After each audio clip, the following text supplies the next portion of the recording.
So obviously, Jonah and I have done this a couple times already, where we have done the Make You a Star segment with some folks. And I think most of you have done this. However, there still is there are a few candidates out there. Let's see, Gila has not done Make You a Star. Crystal has not done Make You a Star. Any of our Harrison County crew over there? We have quite a few Harrison County folks that could potentially do it. So is anyone interested in doing, oh yeah, Nick, you have Nick on here too. I just saw Nick chat. So actually, Nick, since you volunteered, we can start it out with you, and then you can type in your messages on the chat if that works, and then we'll read them aloud to everybody. And then if anyone else wants we can try to unmute. I'm going to try to unmute you, Nick. Oh yeah, let's see if we can unmute.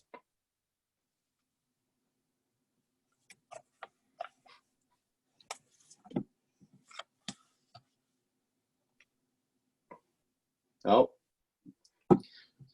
we can't hear you, Nick, but you can try to type in your answers. We'll let them type them in, then we'll go from there. So okay, and then Harrison, talk amongst yourselves and see if anyone wants to be a candidate for Make You a Star. All right, Nick, first question. What is your favorite movie?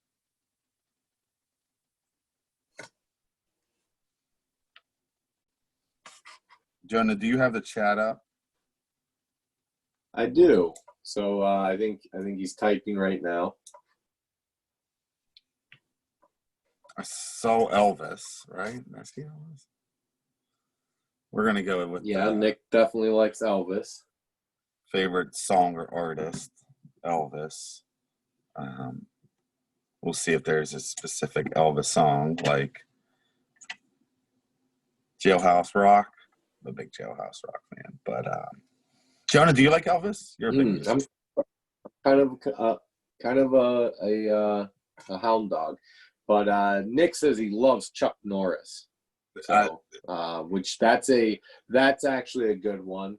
Nick, do you know any Chuck Norris jokes? Like Chuck Norris fell into the water and he didn't get wet. The water got Chuck. Have you heard that one? No. Chuck Norris's tears can cure cancer. Too bad Chuck Norris doesn't cry. Any of those? No.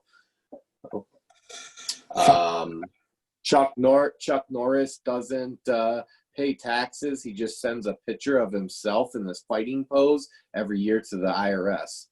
Not sure if you knew that.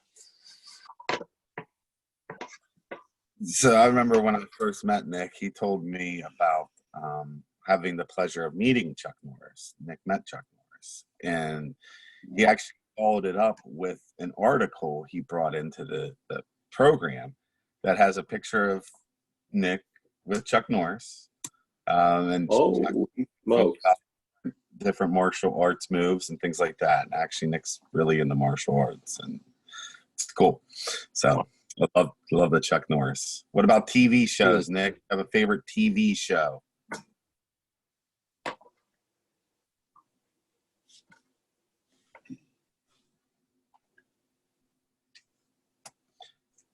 And then after TV show, we're going to talk about hobbies too.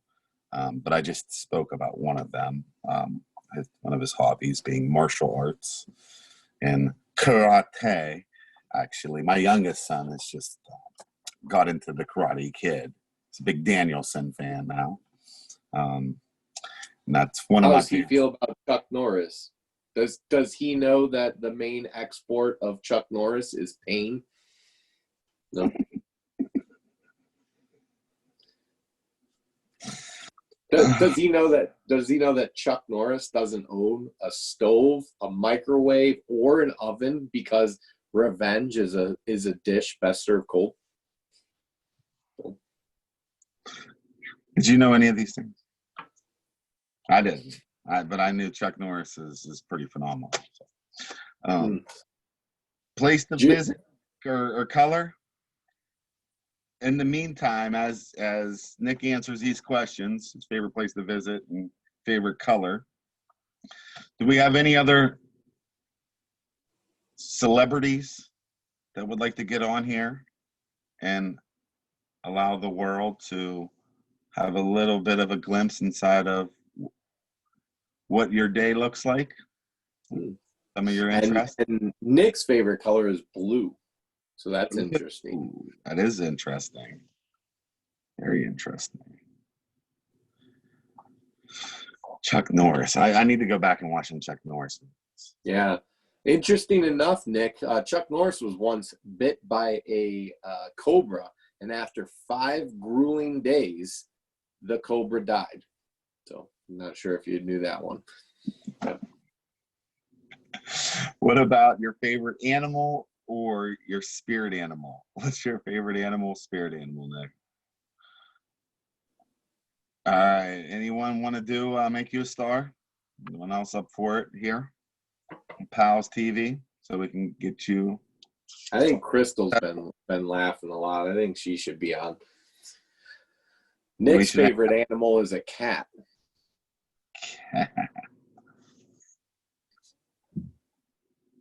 I think Chuck Norris beat up a tiger before, right? He did. He's also been the only person that was able to do a wheelie on a unicycle. So I thought that was kind of interesting. He actually once won a game of Connect 4 in only 3 moves. Yeah. Has anyone ever done that?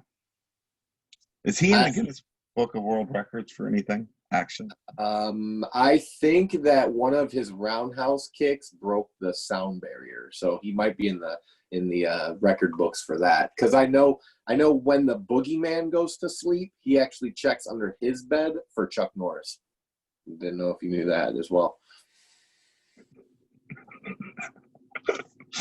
Great reaction, Vito. What about sports team, Nick? What is your Nick sports team? I know it's if you don't type fast enough, we're just putting you in for the Browns. What about you, Cindy? You want to Make You a Star? I see you over there, checking out the screen. Cindy, Crystal, Gila. What did we ask last? Sports team. What about favorite game to play, Nick? Do you have a favorite game to play? He might like games. He's not too much of a fan of sports. Nick is not a big sports fan. Yeah. Okay. Games are always fun. Vito actually just got into Clue recently. So we've been playing some Clue over here. That's a new one. I've always enjoyed Clue, though. I like the mystery games. I do, too. All right, what did we ask? Okay, and then favorite activity at PALS. Actually, I'm going to talk about this one real quick as we're waiting on Nick's answers here. We've done so many activities. In every single area, it's different and it's unique, and that's the cool part about what we do, and whether you're jumping into the art of downtown Columbus or all the recreational activities around Franklin County. And then Heath, there's so many great community partners, but I remember one we had for a very long time, the martial arts, and you guys are going to have to help me out with the name of it. I think it was DeAndreos or something. But Trevor, who was an activity coordinator for a long time with us, and I think all of you guys remember Trevor, and he is missed. For those of you that don't know, Trevor is not here anymore. He passed away a couple months ago, but he was just an extraordinary person, and really was such a great asset to PALS in general. And I have nothing but respect for Trevor and what he stood for. But one of the big things he did was connected us with some cool partners. So the martial arts studio actually came to our program quite a few times. It was like monthly there for about a year or two. and they had a very old timer similar to Mr. Miyagi. I would put him in his late 70s ish, and still very active, still was extraordinary in his skill set and all of his moves. But one of the big things is he had a samurai sword he brought to the program. And obviously we didn't have any of the participants or individuals volunteer, but he asked if anyone would volunteer to cut the belt off of their pants and gave you a belt to put on. So it was actually Trevor and myself that both volunteered. And I've went through some scary moments at PALS. We've done some pretty extreme sports and we pushed the limits, but that was on another level, pushing the limits. And he was able to cut the belt. But I did see some things flash in front of my eyes as that happened. So Nick talking about Chuck Norris and martial arts and karate got me thinking about Heath and in that moment and Trevor. So, that's what PALS TV is all about, is continuing to connect and talk about some of those cool times we all had. And he is a person I'm thankful for, and what he did for all of us. So rest in peace, Trevor. But now we have Nick's. He can't think of his favorite activity, so Nick, yeah. Make you a star. We're gonna go with martial arts again because I know we still do that from time to time. Because he's a big fan of Chuck Norris, who, interesting, one time actually watched 60 Minutes in 20 minutes. Yep. Side note, and I'm going to add this in there for Nick. Nick teaches classes at our Heath location. He does karate classes for us every other week, I believe on Tuesdays. I've had the pleasure of walking in and seeing some of these classes. They're very cool. So kudos to you, Nick, for what you do. What about your favorite season of the year, Nick? Do you have a favorite season of the year and holiday?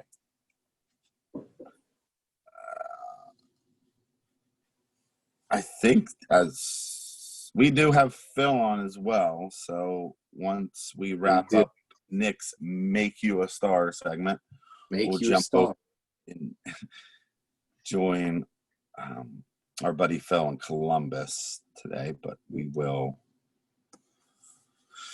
What about self-advocacy topics, or is there anything you really want us to know about you, Nick, that not a whole lot of people do? That's Jonah's trick question. Just like a secret about yourself, like the secret that Chuck Norris looked into a mirror and it just shattered because not even glass is crazy enough to stand between Chuck Norris and Chuck Norris. That would be a secret of his. Oh, that was great. Well, we'll let Nick go ahead and answer on the chats. Nick says he's 31. We didn't know that about you, Nick. That is interesting. 20 years young. Very cool. That is cool. Well, thank you, Nick, for jumping on here and doing Make You a Star. Make You a Star. Now, if we can catch Phil. Phil, you there? I am here and good. Perfect. So we'll wrap up in the last 20, 25 minutes or so, jumping into our Don Quixote novel, but I think we were already ahead in some of our chapters anyway, so it all worked. So, live from Columbus, we got Phil. Welcome back, gang. I apologize for my lateness. I was confused by the formatting on the webpage. I thought the week was off because they left Friday. It's because we don't have this Friday. I figured that out, but clearly too late. All right, so let's get back into Don Quixote. So we've had a lot of adventures. We've fought a lot of different people, and we've got around. So as you'll remember, the last thing that happened was Don Quixote got in a big fight, which he won. And then I said, hey, don't worry, if we're beat up, I know this magic potion. And it doesn't take a lot to make it. It's real cheap. And Sancho says, well, hey, if we got a cheap magic potion that'll heal everybody, let me know what's in it, because then I can make a bunch of money on that. I said, yeah, I'll totally let you know what's in it when we get to it, but don't worry about it right now. And that's about the last thing that happened. Okay. And so we continue on from that conversation. Oh, why is this didn't hold my thing? Oh yeah, because I didn't do that. There we go. Aha, I've caught you, said Sancho. This is what in my heart and soul I was longing to know. He said, oh, I figured out what you're talking about. This thing we're talking about right now. This is what I want to know. So let me ask you a question here. Come now, senor. Can you deny what is commonly said around us?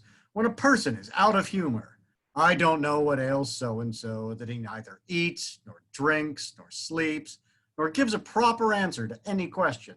One would think he was enchanted. So when we hear things like somebody's out of humor, that is slightly before this time, but still happening when this book was written and for a couple of hundred years afterward, well into the beginning of this country, that doctors believed that we had humors in our body, and that's what made us healthy or not. Like you could have too much blood, and that's why they would put on leeches, or we'd call it bloodletting.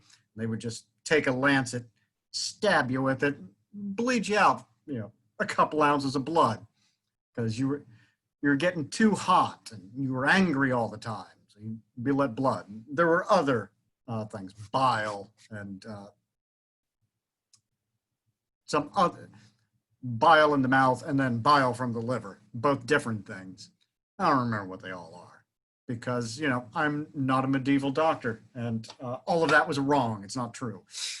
But that's what out of humor means. You're sick in some way. They say, nobody knows what's wrong with this person.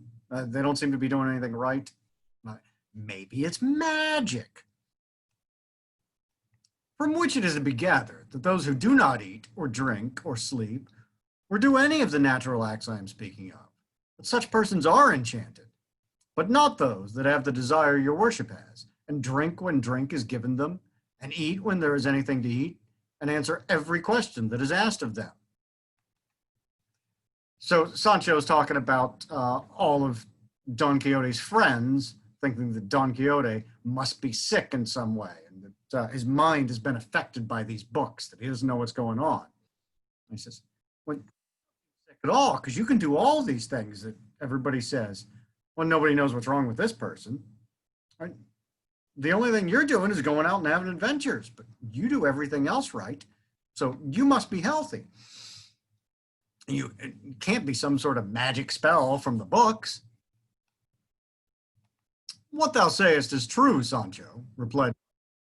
But I have already told thee that there are many sorts of enchantment, and it may be that in the course of time they have been changed one for another, and that now it may be the way with enchanted people to do all that I do, though they did not do so before. So it is vain to argue or draw inferences against the usage of time. Don Quixote says, look, magic's been around for a long while, and there haven't been wizards for quite some time now. Maybe they changed their spells. Maybe I am enchanted. We don't have any idea. Maybe it's not those people who are obviously sick that won't eat or sleep or drink anything and can't answer questions. I know and feel that I am enchanted, and that is enough to ease my conscience, for it would weigh heavily on it if I thought that I was not enchanted, and that in a faint-hearted and cowardly way I allowed myself to lie in this cage, defrauding multitudes of the succor I might afford to those in need and distress, who at this very moment may be in sore want of my aid and protection. So Don Quixote, since we last talked to him, he's been feeling bad. He's just not up for getting around and doing stuff. He said, I bet a wizard did this to me. I says, I don't think a wizard did to you, because you're not like these other people. And he says, I think a wizard cast an evil spell on me and cursed me. And I'm not feeling like these adventures anymore. I'm just going to lay here. Still, for all that, replied Sancho, I say that, for your greater and fuller satisfaction. It would be well if your worship were to try to get out of this prison, and I promise to do all in my power to help, and even to take you out of it, and see if you could once more mount your good Rocinante, who seems to be enchanted too. He is so melancholy and dejected, and then we might try our chance in looking for adventures again. And if we have no luck, there will be time enough to go back to the cage, in which, on the faith of a good and loyal squire, I promise to shut myself up along with your worship. If so be you are so unfortunate, or I so stupid, as not to be able to carry out my plan. Good luck.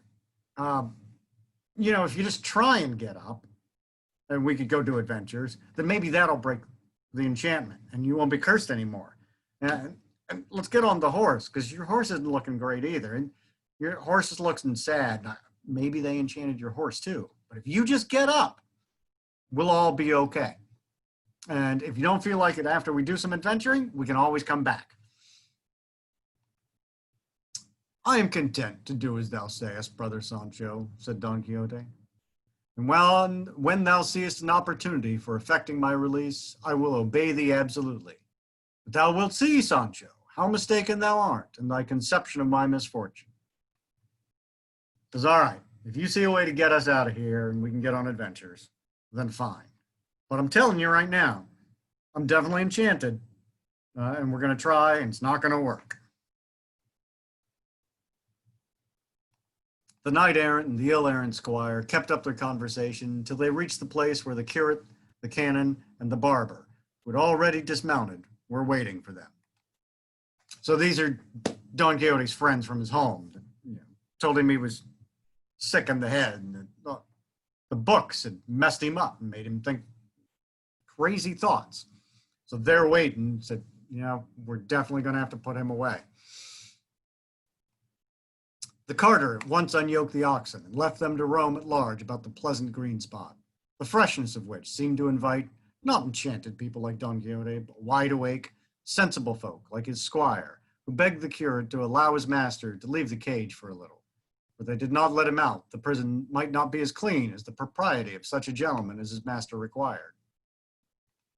So look, I know you guys have locked up Don Quixote here because you're worried about him, and he thinks he's enchanted and can't leave, but he needs to go to the bathroom, so you gotta let him out. The curate understood him and said he would very gladly comply with his request, only that he feared his master, finding himself at liberty, would take to his old courses and make off where nobody could ever find him again. Like the curate, again, this is a priest, says, yeah, we're gonna let him out, and he can go to the bathroom, but I'm worried if we do that, he might run away on adventures again. I will answer for his not running away, said Sancho. And I also, said the canon, especially if he gives me his word as a knight not to leave us without our consent. So Sancho and the canon, who's another clergy person, another type of priest, really, they said, okay, I get that you're worried that he might run away, but we promise he definitely won't. Don Quixote, who was listening to all this, said, I give it. Moreover, one who is enchanted as I am cannot do as he likes with himself. For he who had enchanted him could prevent his moving from one place for 3 ages, and if he attempted to escape, would bring him back flying.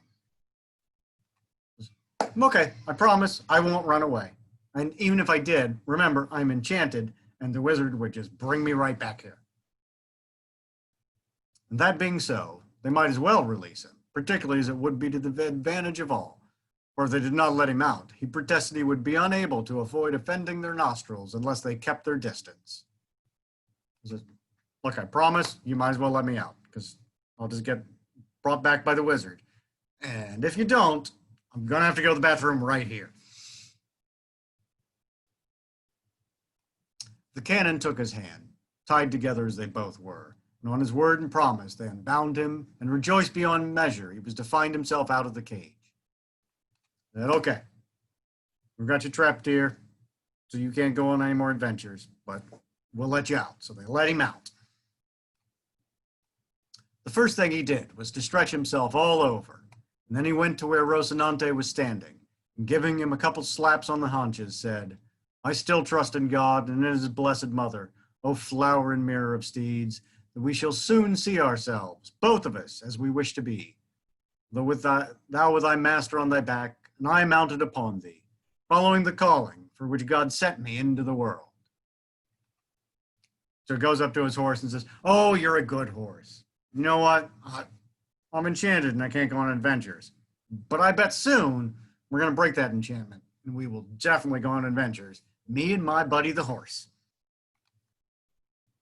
And so saying, accompanied by Sancho, he withdrew to a retired spot, from which he came back much relieved and more eager than ever to put his squire's scheme into execution. So Don Quixote goes at it, walks away, goes to the bathroom, and comes back and says, you know what? Sancho had a pretty good idea. I bet we can get out of here, break this enchantment, go on some adventures. So that's what he likes to do.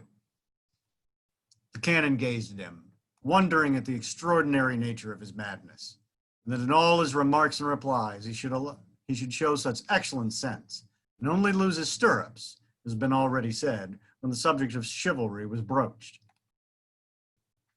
So the second priest says, what? You know, Don Quixote seems like he's totally fine. He doesn't seem sick or at all. He seems like he's got perfectly good sense. And the only time he seems a little weird is when we bring up knights. And then he goes off on that a bit. But other than that, he's fine. And so, moved by compassion, he said to him, as they all sat on the green grass awaiting the arrival of the provisions, is it possible, gentle sir, that the nauseous and idle reading of books of chivalry can have had such an effect on your worship as to upset your reason so that you fancy yourself enchanted, and the like, all as far from the truth as falsehood itself is? You really think these books made you think you're a knight and that you're enchanted? Because that's definitely not true, but it doesn't seem like those books could do that. That doesn't make any sense to me. How can there be any human understanding that can persuade itself there ever was all that infinity of Amadeus in the world, or all that multitude of famous knights, all those emperors of Trebizond, all those Felix Martes of Hyrcania, all those palfreys and damsels errant, and serpents and monsters and giants and marvelous adventures and enchantments of every kind, and battles and prodigious encounters, splendid costumes, lovesick princesses, squires made counts, droll dwarves, love letters, billings and cooings, swashbuckler women, and, in a word, all that nonsense the books of chivalry contain. Look, you make so much sense, says the priest, in everything we talk about. How could you possibly believe that all that stuff that goes on in those books about knights could possibly be true? For myself, I can only say that when I read them, so long as I do not stop to think that they are all lies and frivolity, they give me a certain amount of pleasure. But when I can come to consider what they are, I fling the very best of them at the wall, and would fling it into the fire if there were one at hand, as richly deserving such punishment as cheats and impostors out of the range of ordinary toleration, as founders of new sects and modes of life, and teachers that lead the ignorant public to believe and accept as truth all the folly that they contain. And Bray says, you know, I read these books, and yeah, they're nice enough. But if I think that they're trying to tell me that they're true, you know, these are just stories. But if somebody's going to tell me these are true, I am burning these books, because they are clearly all lies and just stories. And such is their audacity, they even dared unsettle the wits of gentlemen of birth and intelligence, as is shown plainly by the way they have served your worship, when they have brought you to such a pass that you have to be shut up in a cage and carried on an ox cart, as one would carry a lion or a tiger from place to place, to make money by showing it. But these books, they must be really bad, because you are a noble man. You're intelligent and you were well born. You know, you're not some poor person. Again, this is the bigotry of the time. Poor people just weren't worth as much as rich people. to most people at the time. Like, if they made you think all this is true, then they can't be good books. Come, Senor Don Quixote, have some compassion for yourself. Return to the bosom of common sense, and make use of the liberal share of it that heaven has been pleased to bestow upon you, employing your abundant gifts of mind in some other reading that may serve to benefit your conscience and add to your honor. The priest says, you know what? Why don't you just read some other books? And you'll like these other books, and they'll be great, and you won't have to worry about all this knighthood stuff. And if, still led away by your natural bent, you desire to read books of achievements and of chivalry, read the book of Judges in the Holy Scriptures, for there you will find grand reality and deeds as true as they are heroic. You know what? You still want tales about adventures? Just read the Bible. There's plenty of adventures in there. You don't have to read the stuff about knights. Lusitania, head of Viriatus, Rome, a Caesar, Carthage, a Hannibal, Greece, an Alexander, Castile, a Count Fernan Gonzalez, Valencia, a Cid, Andalusia, a Gonzalo Fernandez, Extremadura, a Diego Garcia de Paredes, Jerez, a Garcia Perez de Vargas, Toledo, a Garcia Lasso, Seville, a Don Manuel de Leon, to read of whose valiant deeds will entertain and instruct the loftiest minds and fill them with delight and wonder. Just look, there are histories of people that did famous stuff in all these cities. You know, these were people that are real, not like these stories about knights. You could read this stuff. They had adventures. They did, remarkable things. It'd be a lot of fun to read those. That would be much better. Here, Senor Don Quixote, will be reading worthy of your sound understanding, from which you will rise learned in history, in love with virtue, strengthened in goodness, improved in manners, brave without rashness, prudent without cowardice, and all to the honor of God, your own advantage and the glory of La Mancha, whence, I am informed, your worship derives your birth.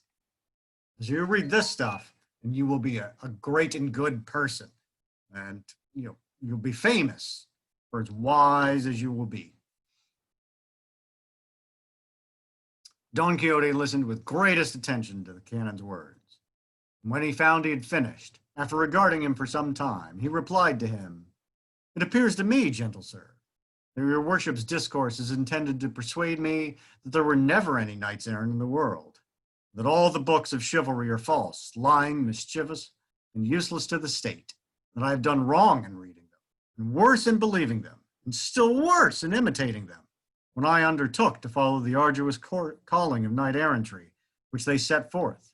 For you deny that there were ever Amadeus of Gaul or of Greece, or any other of the knights of whom the books are full." Don Quixote says, let me get you right here. You're saying all these stories about knights aren't true. Is that what you're telling me? "It is all exactly as you stated," said the canon. To which Don Quixote returned, "You also went on to say that books of this kind had done me much harm, inasmuch as they had upset my senses and shut me up in a cage.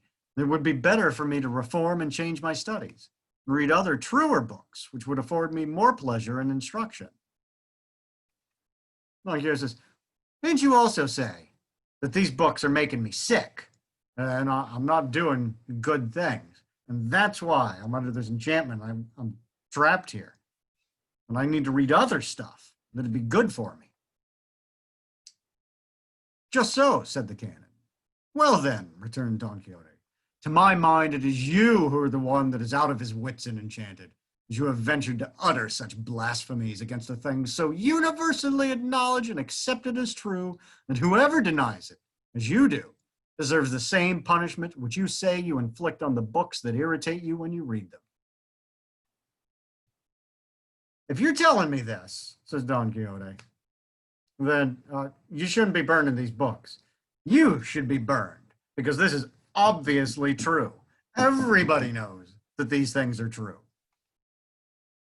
For to try to persuade anybody that Amadis and all the other knights adventurers with whom the books are filled never existed would be like trying to persuade him that the sun does not yield light, or ice cold, or earth nourishment.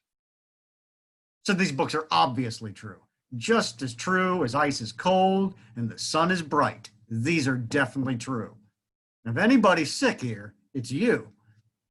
What wit in the world can persuade another that the story of the Princess Floripes and Guy of Burgundy is not true? Or that of Fierbaras and the Bridge of Montible, which happened at the time of Charlemagne? But I don't care how smart you are. These stories are definitely true. For by all that is good, it is as true as that is daylight now. And if it be a lie, it must be a lie too, that there was a Hector or Achilles or Trojan War or 12 peers of France or Arthur of England, who still lives changed into a raven and is unceasingly looked for in his kingdom. So if these things aren't true, then all these other stories about knights must not be true. And that's ridiculous. One might just as well try to make out that the history of Guarino Mezquino or of the quest of the Holy Grail is false, or that the loves of Tristram and the Queen Isolde are apocryphal, as well as those of Guinevere and Lancelot, when there are persons who can almost remember having seen the Dame Quintonona, who was the best cupbearer in Great Britain. So not only there's definitely true, so are these other stories, and people almost knew who they were. There's almost people old enough that would have seen them. And so true is this, that I recollect a grandmother of mine on the father's side, whenever she saw any dame in a venerable hood, used to say to me, "Grandson, that one is like Dame Quintonona," from which I conclude that she must have known her, or at least managed to see some portrait of her.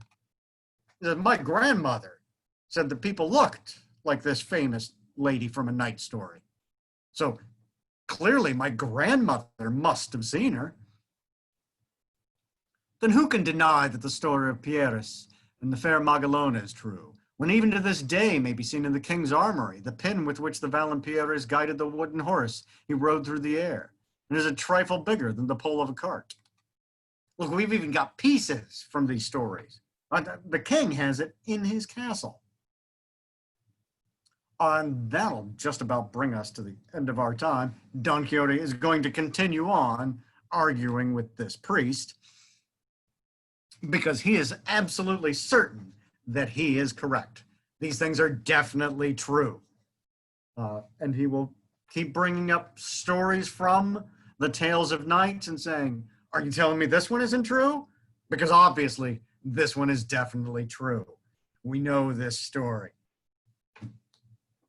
All right, so tomorrow, definitely tomorrow and not Wednesday as I was thinking before, we'll see you for cooking.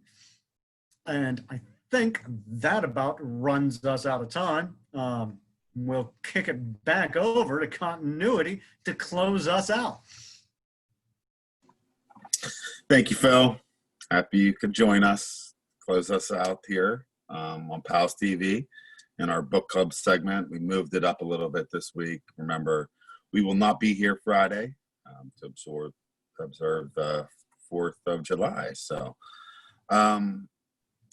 that's it. That wraps up our first episode of season 10. Come back and join us tomorrow morning as we continue it. One more from Nick on Make You a Star before we sign off. I just saw he's a Johnny Cash fan too, so add that to the list. All right. Thank you, Phil. We appreciate it, sir. Have a good rest of your day. See you tomorrow. Everyone else, we'll see you tomorrow morning at 10 a.m. Thank you. Have a good night. Take care, everybody.